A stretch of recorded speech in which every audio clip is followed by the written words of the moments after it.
Melanie, congratulations on being selected Team Scotland again. You competed at Birmingham. What was that experience like? Yeah, Birmingham was special. It was like my first chance to compete for Team Scotland. So even more exciting to kind of come back to it again, but this time in Glasgow.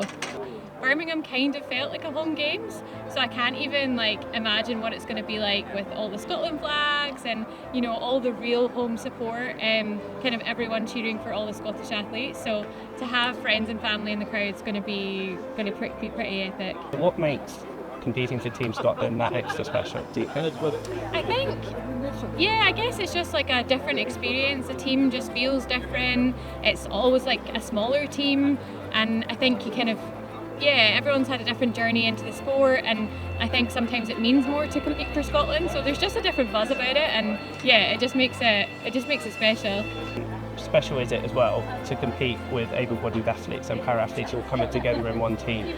How special is that? I think it's important. It just gives us such a powerful platform to show para-sport, to show what we do. Quite a lot of people don't get to see what we do year-round, and to see us compete at the big champs, we don't get much media coverage. So actually to be integrated with the able-bodied, to be part of such a big event, I guess it allows our sport to be seen more, and I think that's just so important for up and coming athletes, like people who don't know much about parasport, who might want to try it out. I think the platform it gives to people, and to see what opportunities there are out there, I think is special. Parasport's been so special in my journey.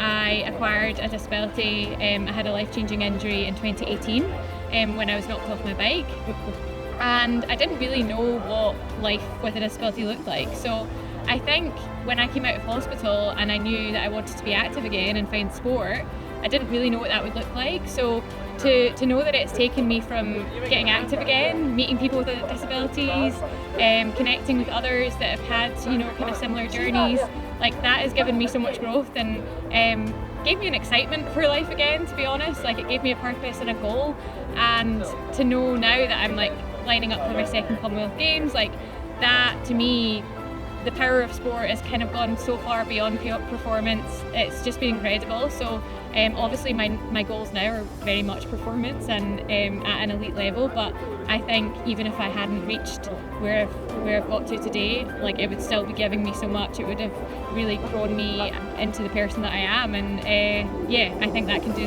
it for everyone. I think sport and being active plays a part in everyone's life. So I'm a huge champion for getting active and finding movement that you love and enjoy. It must have been especially tough for yourself after your accident, because you were a PE teacher, so sport was your career as well. How hard was that mentally to adjust? Well, at first it was so hard because I didn't know that I could be active again. I thought that part of my life was over, and I thought being a PE teacher was not possible. I didn't know what life would look like, but I guess now, having experienced what I've experienced and got to such a high level in sport, it's made me really see it through a different lens and know that actually PE teaching could still be part of my life, or being active is very much still part of my life. So I think obviously my perspective has changed, as opposed to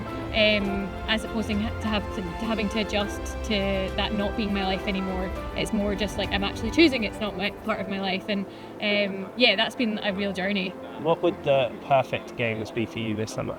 The perfect games would be on the podium in Scotstoun with a medal around my neck, looking up to the crowds, my family and friends who have been my biggest cheer squad all along.